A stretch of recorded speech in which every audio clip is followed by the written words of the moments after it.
श्री सचिन पायलट जी, श्री दीपक बैद जी, श्रीमती फूलोदेवी नेताम जी, श्री मोहन मरकाम जी, श्रीमती अनिला भेड़िया जी, श्रीमती संगीता सिन्हा जी, श्री कुंवर निषाद सिंह जी, अंबिका मरकाम जी, राजेश तिवारी जी, जिन्होंने मेरे साथ यूपी में काम किया, और यहाँ के प्रत्याशी श्री बीरेश ठाकुर जी, आप सबका इस सभा में बहुत बहुत स्वागत। और मंच पर विराजमान सभी नेतागण, श्री वोरा जी भी, सबका यहाँ पे बहुत बहुत स्वागत। मेरी प्यारी बहनों, प्यारे भाई, आपका भी बहुत बहुत स्वागत। सब भैया बहनी, दीदी दाई, मल्ला, जय जोहार। बहुत समय से इंतजार कर रही हैं, गर्मी भी है, आज शादियां भी बहुत है ना, फिर भी आप यहाँ आई हैं मेरी बातों को सुनने के लिए, इसके लिए आपका बहुत बहुत धन्यवाद। भाइयों, आपका भी। बोलो। देखिए, ये जो आपका इलाका है, प्राकृतिक संसाधनों से भरपूर इलाका है। आप मेहनती लोग हो, आपने ये प्रदेश अपनी मेहनत के बल पे बनाया, और आप ही की मेहनत के बल पर, इस देश के किसानों की मेहनत के बल पर, इस देश के आदिवासियों की मेहनत के बल पर हमारा देश बना है। हमारा जो स्वतंत्रता संग्राम था, वो आप जैसे ही लोगों ने चलाया। हाँ, गांधी जी ने उसका नेतृत्व किया, बड़े बड़े नेता थे, लेकिन आप अगर एकजुट नहीं होते, अगर ये इस देश की जनता एकजुट नहीं होती, तो हमें आज़ादी कभी नहीं मिलती। तो ये जो आज़ादी है, जो हमारा स्वतंत्र देश है, ये हमारे लिए बहुत ही महत्वपूर्ण है। आपके लिए आपको अधिकार मिलते हैं, इसी से आपको संविधान मिला, संविधान से आपको अधिकार मिले, चाहे आप किसी भी वर्ग के हों, चाहे आप कितने भी गरीब या अमीर हों, आपको एक बहुत बड़ा अधिकार संविधान ने दिया, और वो अधिकार ये था कि आप वोट डाल सकते हैं। तो अब चुनाव का समय है, वोट डालने का समय है। आपके सामने यहाँ आकर भाषण देने का मौका मिल रहा है, बहुत खुशी हो रही है मुझे। मैं चाहती हूँ कि चुनाव के मौके पर आप दो बहुत महत्वपूर्ण मुद्दों को अपने मन में रखें। पहला ये कि देश भर में क्या हो रहा है, देश की राजनीति कैसे चल रही है, आगे चल के देश का क्या होगा, भविष्य हमारा कैसा लग रहा है। और दूसरा कि आपकी जो रोज की जिंदगी है, आपके जो संघर्ष हैं, आप जो दिन रात मेहनत कर रहे हैं, आपका जो संघर्ष है, उसकी कोई सुनवाई है या नहीं है। ये दो बड़े बड़े मुद्दे हैं मुख्य तौर पर। तो मैं थोड़ा दोनों मुद्दों पर आपसे बातचीत करना चाहती हूँ। देखिए, जहाँ तक आपका जीवन है और आपके संघर्ष हैं, आपसे अच्छी तरह कोई इनको समझता नहीं है। सही बात है कि नहीं? मेरी बहनें बैठी हैं, महंगाई कितनी बढ़ चुकी है, आप किस तरह से रोज के जीवन को आप आगे बढ़ाते हैं, किस तरह से जब आपको दुकान जाना पड़ता है, कुछ खरीदना पड़ता है, तो किस तरह से उस चीज़ को आप खरीद पाते हैं। आपके घर में सभी मेहनत कर रहे हैं, आप कर रही हैं, आपके पति कर रहे हैं, घर में कोई रोजगार के लायक कोई बड़ा बच्चा हो तो वो भी कहीं ना कहीं से जुगाड़ करके मेहनत कर रहा है। कमाई सब कर रहे हैं, लेकिन वो कमाई पूरी नहीं हो रही है। तो जितनी भी आप मेहनत कर रहे हैं, फिर भी जब जब कोई त्योहार आता है या कोई ऐसी मुश्किल आ जाती है आपके जीवन में कि कोई बीमार पड़ गया या घर में कुछ टूट गया, छत से पानी आ रहा है, कुछ भी हो, और आपको मरम्मत करनी हो या इलाज कराना हो या बच्चों के लिए फीस देनी हो या कुछ नया खरीदना हो, तो दिल में घबराहट होती है कि किस तरह से होगा, क्योंकि महंगाई पिछले 10 सालों में हद से ज़्यादा बढ़ चुकी है। तो ये आपकी एक बड़ी समस्या है। एक दूसरी आपकी समस्या है कि बेरोजगारी 45 सालों में आज देश में सबसे ज़्यादा हो चुकी है। बेरोजगारी इतनी है कि चाहे कितना भी आप अपने बच्चों को पढ़ाएं लिखाएं, आपको ये गारंटी नहीं मिल सकती कि पढ़ने लिखने के बावजूद उसको रोजगार मिलेगा कि नहीं मिलेगा। तो तमाम हमारे जो नौजवान हैं, चाहे महिला हो चाहे पुरुष हो, सब बेरोजगार बैठे हैं। तो ये एक बहुत बड़ी आपकी एक और समस्या है। किसानों की बहुत समस्याएं हैं। आज किसान भी महंगाई से जूझ रहा है। जितने भी सामान आप खेती में इस्तेमाल करते हैं सब पे जीएसटी है, सब महंगे हो गए हैं। पेट्रोल के दाम बढ़ गए हैं, डीजल के दाम बढ़ गए हैं, तो किसान खेती में भी कमा नहीं पा रहा है। तो ये आपकी जो बड़ी बड़ी समस्याएं हैं उनको हल करने की कोशिश कांग्रेस की सरकार ने जब प्रदेश में थी तो की। आपसे बघेल जी कह रहे थे, आपको याद होगा कि धान को 2500 रुपए में खरीदा जा रहा था, याद है कि नहीं? किसानों का कर्जा माफ किया था कांग्रेस की प्रदेश सरकार ने। भूमिहीनों को 7,000 रुपए मिलते थे सालाना। गोबर की खरीद होती थी।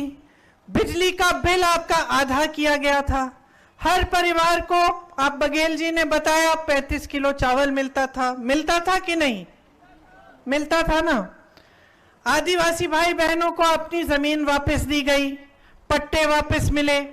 आंगनबाड़ी और मितानिन बहनों को आपके लिए आपका मानदेय बढ़ाया गया। छत्तीसगढ़िया स्वाभिमान की रक्षा की गई। हर तरह से जो आपकी संस्कृति है, जो आपकी परंपरा है, उसको कायम रखने का काम भूपेश बघेल जी ने किया। अब सरकार आपने बदल दी। उन्होंने आपको बताया कि कैसे कहीं कहीं शायद विधायक से चूक हो गई, तो कुछ विधायकों को हराने के लिए आपने प्रयास किया, इसलिए पूरी सरकार चली गई। सरकार चली गई, एक भाजपा की सरकार आई।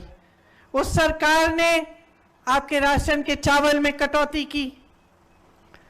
सिर्फ आपको 5 किलो मिलता है जब आपको 35 किलो मिलता था। बेरोजगारी का भत्ता बंद कर दिया। गोबर की खरीद बंद कर दी। वर्मी कंपोस्ट बंद कर दिया। गौठान में आपको कितना रोजगार बना के दिया और किस तरह से हमने गौठानों को मजबूत किया। मुझे गर्व होता था, हर प्रदेश में जाती थी, कहती थी कांग्रेस की सरकार को देखो किस तरह से गौठान बनाए हैं छत्तीसगढ़ में। आज उसमें से भी आपको रोजगार नहीं मिल रहा है। जो भूमिहीनों को पैसा मिलता था वो भी आज बंद हो गया है। तो मैं आपसे पूछना चाहती हूं, इतनी भयंकर महंगाई है, दाम में आग लगी हुई है। पेट्रोल चला गया 100 पार, डीजल चला गया 90 पार, सोना चला गया 73,000, चांदी चली गई 90,000, दोपहिया चली गई 1 लाख पे, गैस सिलेंडर का दाम 1200 हो गया, दाल का दाम देखिए। सस्ता क्या है? आपके लिए कौन सी ऐसी सुविधा बनाई है नरेंद्र मोदी जी की सरकार ने? प्रदेश में जो नई नई आपने भाजपा की सरकार बनाई है, कौन सी ऐसी सुविधा बनाई जिससे आपके जीवन के संघर्ष में आपको मदद मिल पाए? इनको लगता है कि लोग 5 किलो राशन का इंतजार करते रहें, 2,000 रुपयों का इंतजार करते रहें, 100 रुपए का गैस का सब्सिडी उसके लिए इंतजार करते रहें। क्या ऐसे भारत विकसित होगा? क्या ऐसे आप आगे बढ़ पाएंगे? कोई रोजगार नहीं, महंगाई को घटाने की कोई बात नहीं। कोई आपको थोड़ा बहुत राशन पकड़ा देता है, कहता है इसी में खुश रह जाओ। ऐसे भारत विकसित नहीं होगा बहनों। भारत को विकसित बनाने के लिए ऐसी स्कीम लानी पड़ेगी जैसी प्रदेश सरकार ने आपके लिए चलाई, और उस तरह की स्कीम कांग्रेस पार्टी आपको गारंटी करके कह रही है कि पूरे देश भर में लागू करेगी। मेरी बहनें यहां बैठी हैं, सबसे बड़ी हम स्कीम जो लागू करना चाहते हैं वो ये है कि हर गरीब महिला को 1 लाख रुपए सालाना मिलेंगे। 1 लाख रुपए हर गरीब महिला, मतलब जो एक परिवार में सबसे बड़ी जो गरीब महिला है। 25 लाख तक आपको इलाज मुफ्त में मिलेगा। ये हमने करके दिखाया। ये राजस्थान में हमने करके दिखाया था अपनी प्रदेश सरकार में। वहां 25 लाख रुपए तक लोगों को इलाज मुफ्त मिल रहा था। वहां भाजपा की सरकार आई, आज उसी 25 लाख को गिराकर 5 लाख की इंश्योरेंस 5 लाख का कर दिया है। सरकारी नौकरियों में हम चाहते हैं कि हमारी बहनों को 50% आरक्षण मिले। मतलब सरकारी नौकरी जितनी भी है पहले के आरक्षणों के तहत आपको उसका आधा महिलाओं को मिलेगा। आशा, आंगनवाड़ी और मितानिन बहनों के लिए जो मानदेय है उसमें केंद्र की सरकार अपना हिस्सा बढ़ाएगी। इसका मतलब है आपका मानदेय और भी बढ़ेगा। किसानों की बात मैंने की, आप कर्ज में डूब रहे हैं, आपको एमएसपी नहीं मिलता, जीएसटी की वजह से महंगाई, आप अपार महंगाई हो गई है, आपको सामना करना पड़ता है, आपकी कमाई नहीं होती। हम चाहते हैं कि जब फसल का नुकसान हो तो 30 दिनों के अंदर अंदर आपका भुगतान हो। एमएसपी एक कानून बन जाए और सिर्फ एमएसपी उन उपजों पे ना हो जिस पर आपका कोई फायदा ना हो। मतलब कि जो आपकी जो यहाँ की उपज है उस पे भी एमएसपी का कानून बने। खेती के सारे सामान जीएसटी से मुक्त हो जाएं। मतलब कि आज जो आप जीएसटी दे रहे हैं, जिसकी वजह से जितने भी सामान आप इस्तेमाल करते हैं उस पे जीएसटी लगी हुई है और महंगे हो गए हैं, वो जीएसटी जब हट जाएगी तो वो सामान और सस्ते हो जाएंगे, तो आपके लिए सुविधा होगी।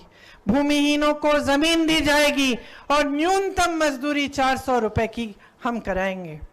देखिए, मैंने आपसे मोटे तौर पर जो आपके संघर्ष हैं किसानों के, जो आपके महंगाई और बेरोजगारी की समस्याएं हैं, उसके बारे में बात की।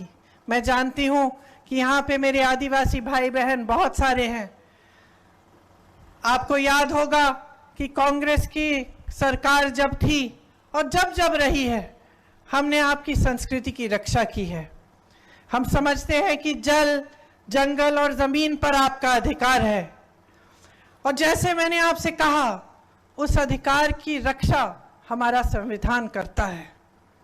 आज आपने सुना होगा कि भाजपा के कई ऐसे नेता हैं जो जहां जहां भाषण दे रहे हैं वो कह रहे हैं हमें 400 सीट दे दो, इस चुनाव में हम संविधान को भी बदल डालेंगे। सुना है आपने? ये सुना है? क्यों कह रहे हैं ये? एक तरफ से ये छोटे छोटे नेता और कुछ इनके मंत्री जगह जगह जाके कह रहे हैं कि हम संविधान को बदलेंगे, दूसरी तरफ मोदी जी मंच पे आते हैं और इनके बड़े नेता कहते हैं कि हम संविधान को नहीं बदलेंगे। तो जनता क्या सोचे कि क्या हो रहा है? आपको क्या लगता है कि भाजपा के नेता बगैर मोदी जी की इजाजत इतनी बड़ी चीज कह सकते हैं पूरे देश भर में घूम के कि वो संविधान को बदलेंगे? नहीं भाइयों और बहनों, ये एक पूरी साजिश है कि सबसे पहले छोटे छोटे नेता, मंत्री, अलग अलग नेता देश के अलग अलग कोनों में जाकर ये कहेंगे कि संविधान बदल डालेंगे, और मोदी जी मंच पे खड़े होकर मना कर देंगे कि नहीं नहीं, ऐसा हम नहीं करेंगे। ऐसा पहले भी हुआ है कि बात कहीं और से उभरती है, मोदी जी कहते हैं ऐसा नहीं होगा, चुनाव के बाद वही बात मोदी जी कर डालते हैं। तो आज भी यही हो रहा है कि ये कहलवा रहे हैं अपने नेताओं से जानबूझ के, ताकि ये बात फैल जाए देश में। शुरू में ये नकारेंगे इस बात को, कहेंगे कि नहीं नहीं ऐसी कोई बात नहीं है, वो तो नेता अपने आप कह गया। और जैसे ही इनको 400 सीट मिलेंगी या जैसे ही ये अगला चुनाव जीतेंगे तो संविधान को बदलने की पूरी कार्रवाई ये शुरू कर देंगे। ये सच्चाई है भाइयों और बहनों इनकी, कि इनकी बात पे भरोसा नहीं हो सकता। ये सच्चाई है कि ये आपके अधिकारों को कमजोर करना चाहते हैं। इसी संविधान ने आपको वोट दिया, इसी संविधान ने आपको आरक्षण दिए, इसी संविधान ने आदिवासियों की संस्कृति को बचाकर रखा, इसी संविधान ने इस देश के दलितों को आगे बढ़ाने का काम किया। और ये इस संविधान को ही बदलना चाहते हैं, ये आपके अधिकारों को कमजोर करना चाहते हैं। और ये मत समझिए कि ये कोई दूर की बात है कि संविधान को बदल डालना तो आपके जीवन पे असर नहीं होगा। ये बहुत बड़ी गलतफहमी होगी आपकी अगर आप ऐसा समझेंगे। आपके जीवन पे इसका डायरेक्ट असर पड़ेगा, सीधा असर पड़ेगा। अगर संविधान बदल डाला तो आज जो सम्मान का जीवन जी रहे हैं आप, आज जो अधिकारों से भरपूर जीवन जी रहे हैं आप, कि आप खड़े होकर अपने अधिकारों को मांग सकते हैं, आप सवाल उठा सकते हैं नेताओं से कि मेरे लिए काम क्यों नहीं करा, आप अपने वोट द्वारा सरकारों को बदल सकते हैं। ये सब अधिकार मिट जाएंगे अगर संविधान बदला जाएगा। तो सबसे बड़ी बात आपको समझनी पड़ेगी कि क्या आप एक ऐसा देश चाहते हैं जिसमें भविष्य में आपका संविधान ही बदला जाए और आपके अधिकार कमजोर किए जाएं। दूसरी बात कि इनकी सरकार किस लिए चल रही है। अगर आपके लिए चल रही होती भाइयों और बहनों, तो ये जो समस्याएं हैं आपकी, ये आस्ते आस्ते मिट जाती। 10 सालों से इनकी सरकार चल रही है केंद्र में मोदी जी की। क्या आपका जीवन बदला है? क्या आपकी समस्याएं कम हुई हैं? क्या आपकी तरक्की हुई है? आपने तो सुना होगा कि भाजपा के नेता कहते हैं कि मोदी जी विश्व के सबसे बड़े नेता हैं। सुना है कि नहीं? टीवी पे भी आप यही देखते हैं। आपको तो ये कहा जाता है कि ऐसे चुटकी में चाहें तो दुनिया भर में जितने भी जंग हो रहे हैं उनको मोदी जी रुकवा सकते हैं। तो अगर चुटकी भर में मोदी जी इतने ताकतवर हैं कि दुनिया भर में जितने भी जंग हो रहे हैं उनको रोक सकते हैं, अगर मोदी जी इतने ताकतवर नेता हैं कि दुनिया भर के जितने भी प्रधानमंत्री और प्रेसिडेंट हैं सब उनको बहुत बड़ा मानते हैं, तो मुझे बताइए मोदी जी ने आपके लिए बेरोजगारी कम क्यों नहीं की? मोदी जी ने आपके लिए महंगाई क्यों नहीं घटाई? मोदी जी ने आपको अपने पैरों पे खड़ा होने का काम आपके लिए मोदी जी ने 10 सालों में क्यों नहीं किया? मोदी जी खुद सक्षम बनते रहे। आप जब भी उनको देखेंगे तो आप देखिए अकेले दिखते हैं, सब साफ सुथरा होता है, बहुत सक्षम दिखते हैं, क्योंकि सारी मीडिया सबका यही प्रयास है कि आपको लगे कि बहुत ताकतवर ये नेता है। अच्छा है, लेकिन फिर वो ताकत आपकी समस्याओं को सुलझाने के लिए क्यों नहीं इस्तेमाल हो रही है? या तो इतने ताकतवर नहीं है जितना दिखाया जा रहा है आपको, या फिर उनकी नीयत में कोई समस्या है, या फिर वो आपकी समस्याओं को सुलझाना नहीं चाहते। तो जब मैंने आपसे पूछा कि ये सरकार किसके लिए चल रही है, इसलिए पूछा क्योंकि हम लोगों के लिए जो इस सरकार को देख रहे हैं 10 सालों से, ये बहुत स्पष्ट हो गया है कि ये सरकार सिर्फ बड़े बड़े उद्योगपति, और वो भी सारे उद्योगपति नहीं, मोदी जी के कुछ गिने चुने उद्योगपति मित्र, उनके लिए सरकार चल रही है। आपको मालूम है कि उनके एक मित्र के लिए छत्तीसगढ़ में क्या क्या नहीं करवाया उन्होंने?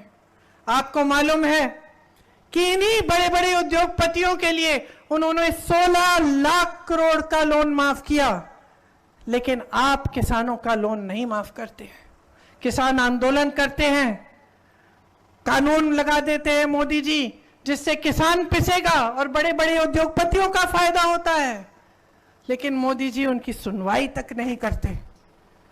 आज देश का लोहा, देश का कोयला, देश की बिजली, देश की सड़कें, देश के हवाई अड्डे, देश के बंदरगाह, देश के हाईवे, सब इन्हीं 2-3 बड़े उद्योगपतियों को सौंप दिए गए हैं। यहां से आपको रोजगार मिलता था, ये संपत्ति थी देश की। ये बड़े बड़े पीएसयू जिनको कमजोर किया गया, जिनके सब्सिडरीज इन लोगों को दिए गए, बैंकों का सारा पैसा इन लोगों को दिया गया, तो ये सरकार तो इन्हीं लोगों के लिए चल रही है। किसान का बेटा क्या करेगा? गरीब की बेटी क्या करेगी? छोटा कारोबारी क्या करेगा जिसकी कमर तोड़ी जा रही है?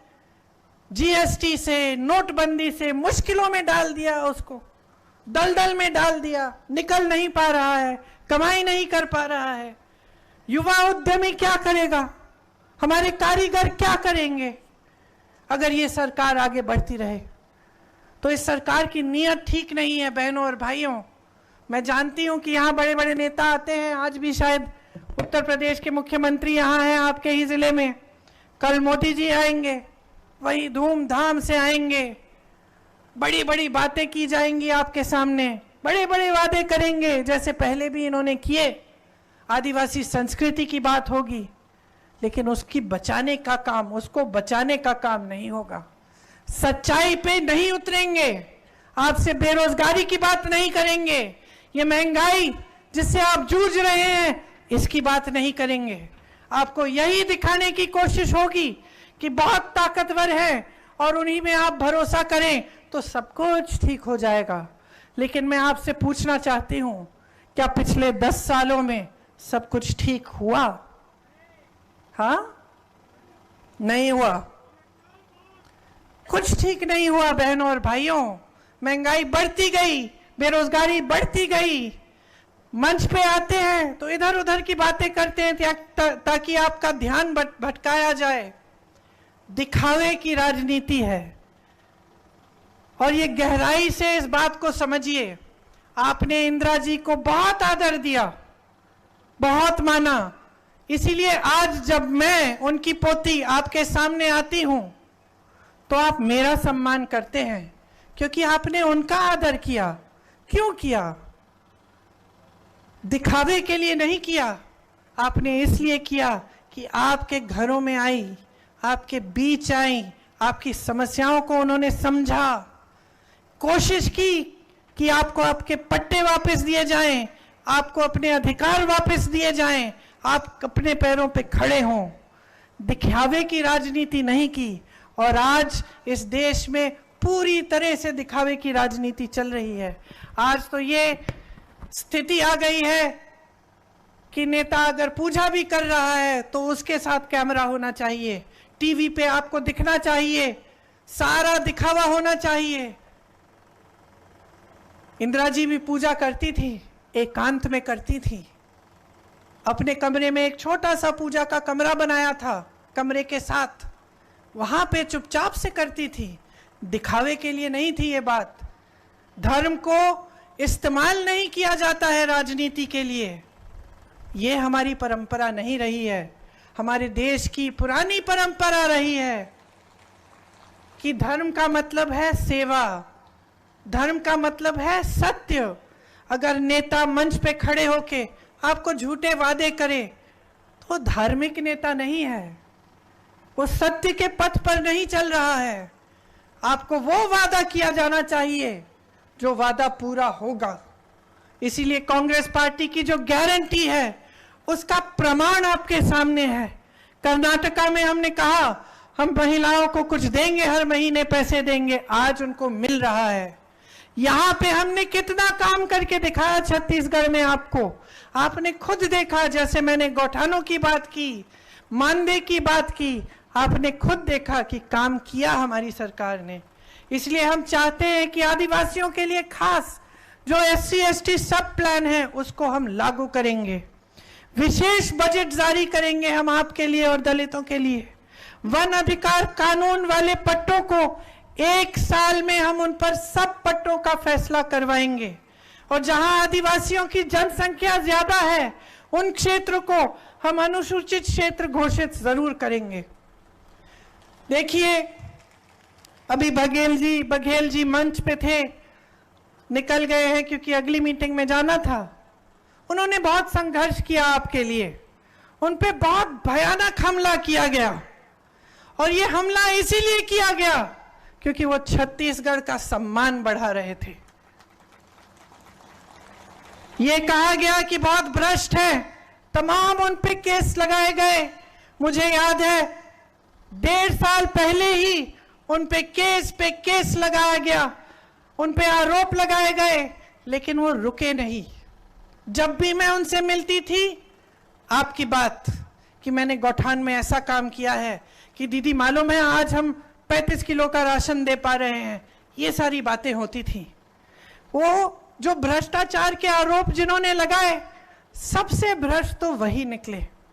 भाजपा के बड़े से बड़े नेता, आपने टीवी पे पता नहीं देखा है कि नहीं, क्योंकि ज्यादातर टीवी और मीडिया पे ये चीजें आजकल दिख नहीं रही हैं। लेकिन सच्चाई ये है कि मोदी जी ने सबको भ्रष्ट कहा। बड़े बड़े मुख्यमंत्रियों को, हेमंत सोरेन जी को जो आदिवासी मुख्यमंत्री हैं, उनको जेल में डाल दिया, सब पे केस डाले, सांसदों को संसद से निकाल दिया, खूब कार्रवाई की, छापे लगवाए, केस लगवाए, सबको बोल दिया कि सब भ्रष्ट है, सिर्फ मैं ईमानदार हूं। सिर्फ एक इंसान कहते हैं कि देश में भ्रष्टाचार के खिलाफ लड़ रहे हैं। फिर एक अनोखी बात हुई। सुप्रीम कोर्ट ने कहा कि मोदी जी ने एक स्कीम निकाली थी और उस स्कीम में जो भी राजनीतिक दलों को चंदा देता था उसका नाम गुप्त रहता था। तो अनोखी बात क्या हुई कि एक केस डला और सुप्रीम कोर्ट ने यह तय किया कि भाई ये स्कीम सही नहीं है, क्योंकि इस स्कीम में जो नाम गुप्त रहते हैं उससे भ्रष्टाचार बढ़ जाएगा।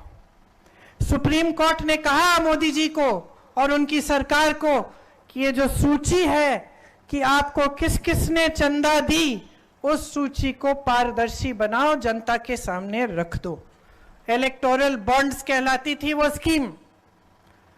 तो सबसे पहले तो सरकार ने कहा कि भाई सूची नहीं मिल रही। फिर सुप्रीम कोर्ट के जज को गुस्सा आया, उन्होंने कहा 2 दिन में निकाल के दो ये सूची। तो मजबूरन सूची निकली। जब सूची निकली तो सब साफ साफ दिखने लगा।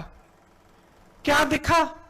ये दिखा कि जिस जिस पर छापे मारे थे मोदी जी की सरकार ने, उसके बाद उनसे चंदा मांगी, चंदा मिल गई, छापे बंद। जिस जिसको धमकाया था चंदा मांगी, चंदा मिल गई, धमकाना खत्म, केस सारे बंद, कार्रवाई बंद। पता चला कि ऐसी कंपनियां थी जिनका मुनाफा कम था और चंदा ज्यादा दी हुई थी। क्या मतलब है इसका? इसका मतलब है कि कहीं से काला धन सफेद करने का काम इसी इलेक्टोरल बॉन्ड से किया गया था। आगे मैं बताती हूं। ये भाजपा के नेता जो हम सबको भ्रष्ट कहते हैं, सब पे केस डाल देते हैं, किसी पे हजारों करोड़ का केस आरोप, किसी पे कुछ। और सुनिए, जिस दिन वो नेता कहता है कि मैं भाजपा में शामिल होने जा रहा हूं, अचानक सारे केस गायब। अचानक वही भ्रष्ट नेता साफ हो जाता है, वही भ्रष्ट नेता ईमानदार हो जाता है। ये लोग परिवारवाद का आरोप लगाते हैं, कहते हैं कि इन लोगों को सिर्फ अपने परिवार की परवाह है। अगर इंदिरा जी को सिर्फ अपने परिवार की परवाह होती तो आज उनके शहीद होने के 30 साल बाद आप उनका इतना आदर नहीं करते। अगर हमें सिर्फ अपने परिवार की परवाह होती तो हम तो आराम की जिंदगी जीते, हमें क्या था। लेकिन हम सेवा करना चाहते हैं, क्योंकि हमारे दिल में सेवा की भावना है, श्रद्धा की भावना है आपके लिए। ये लोग हमें कहते हैं कि हम परिवारवादी हैं, फिर क्या होता है?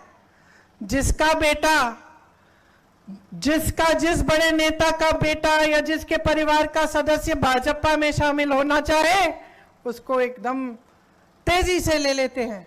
आज मैं दावे के साथ कह सकती हूं कि बड़े परिवारों के बेटे, बेटियां, चाचे, चाचियां सब उन्हीं की भाजपा में शामिल हो गए हैं, और तब परिवारवाद के सारे आरोप खत्म। तो देखिए, गहराई से समझिए आपके सामने क्या हो रहा है। एक समय में आप नेताओं से नैतिकता की उम्मीद रखते थे, सादगी की उम्मीद रखते थे, ईशान और शोहरत की नहीं, नाटक की नहीं, कि आपके सामने आकर कोई भी नया नाटक कर ले और नैतिकता की कोई बात नहीं हो। इस पूरे देश की परंपरा रही है, और महात्मा गांधी जी के समय से नहीं, ये हिंदू धर्म की पुरानी परंपरा है, ये आदिवासी परंपरा भी है, कि अपने जो बड़े होते थे, जो नेता होते थे, उनसे हम ये उम्मीद रखते थे कि वो हमसे सच बोलेंगे, वो हमारे लिए अच्छा करेंगे, वो हमारे साथ विश्वासघात नहीं करेंगे। इसीलिए आप गहराई से समझिए कि आपको बदलाव लाना पड़ेगा। इस बार अगर आपने कांग्रेस के हाथ मजबूत नहीं किए और फिर से आप 5 सालों के लिए भाजपा की सरकार ले आए, तो 5 साल और इस देश में क्या क्या होगा इसकी गारंटी कोई नहीं ले सकता। संविधान बदला जाएगा, आपकी बेरोजगारी बढ़ेगी, आपकी महंगाई और भी बढ़ेगी, आपकी समस्याएं बढ़ती चली जाएंगी, ये देश बड़े बड़े उद्योगपतियों को सौंपा जाएगा, ये नेता और भी ताकतवर बनेंगे, और भी शोहरत होगी इनकी, शान होगी इनकी, लेकिन सब अंदर से खोखला होगा और आपके जीवन इसी दलदल में पड़े रहेंगे। तो अगर इस दलदल से निकलना है, अगर परिवर्तन चाहते हैं, तो एक ही रास्ता है, अपने वोट से अपने अधिकार को मजबूत करिए, अपने वोट को सोच समझ कर डालिए, अपने वोट को अपनी ताकत बनाइए और अपनी ताकत के बल पे खड़े होकर इस देश में बदलाव लाइए।